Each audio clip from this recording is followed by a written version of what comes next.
होलकर महल में हो गया एक बार फिर से चमत्कार। जी हाँ, मालेराव समझ गया है कि किसी वस्तु के महज बड़ा होने से उसे गुण कारक नहीं कहा जा सकता या उसमें योग्यताएं भरी हुई हैं ये नहीं कहा जा सकता। जी हाँ, वो जान गया है कि रात्रि में चमकने वाले और बहुत अच्छे लगने वाले जुगनू भी कभी भी आग का काम नहीं कर सकते। वो सिर्फ चमक सकते हैं, दिया दिए का काम ही करेगा। अब कैसे? देखिए, देवी अहिल्या मालेराव के साथ महल पहुंच चुकी है, गोतबाई साहब के साथ में होती हैं और अब दोनों के बीच में बात हो रही होती है, गोतबाई साहब और देवी अहिल्या के बीच में। और फिर आ जाती हैं मुक्ताबाई भी साथ में कि यशवंत के साथ शादी हो या ना हो इस विषय को लेकर के। मगर हर दफ़ा चुप रहता है मालेराव होलकर।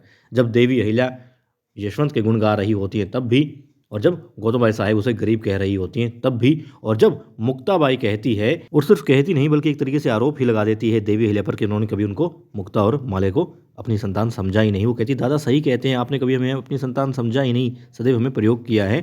तब भी मालेराव चुप है। अब देखिए, मालेराव जो कि इतना गुस्सेल स्वभाव का है मगर चुप है। गौतमबाई साहब बोलती तब भी, देवी अहिल्या बोलती तब भी, मुक्ता बोल रही है इतना तब भी। यानी वो सुधर गया है, वो जान गया है, समझ गया है कि कितना गुण रखता है यशवंत। और देवी अहिल्या वाकई में देवी है। मालवा की जनता आई उन्हें यूं ही नहीं कहती, वो जान गया है। और ये चीज़ हमने रणभूमि में भी देखी, जब मालेराव और यशवंत मिल करके लड़ रहे होते हैं तब जो सामंजस्य था उनका ये बताता है कि हाँ, अब मालेराव सुधर गया है।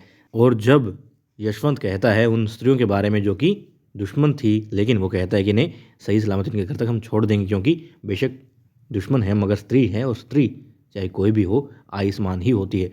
तब उसके चेहरे पर जो भाव थे मालेराव के, वो बताते हैं कि हाँ, वो अंदर से अच्छा ही है। और इतनी बात हो चुकी है महल में, वो बोला नहीं है, यानी कि वो सुधर गया है, वाकई में सुधर गया है। और शायद अब बोले, जब मुक्ता इतनी बात कह रही है तो शायद वो बोले, और बोलेगा तो क्या बोलेगा, वो बोलेगा देवी अहिल्या के साथ है वो यही बोलेगा कि मुक्ता नहीं, मालेराव कभी समझ ही नहीं पाया था आई को।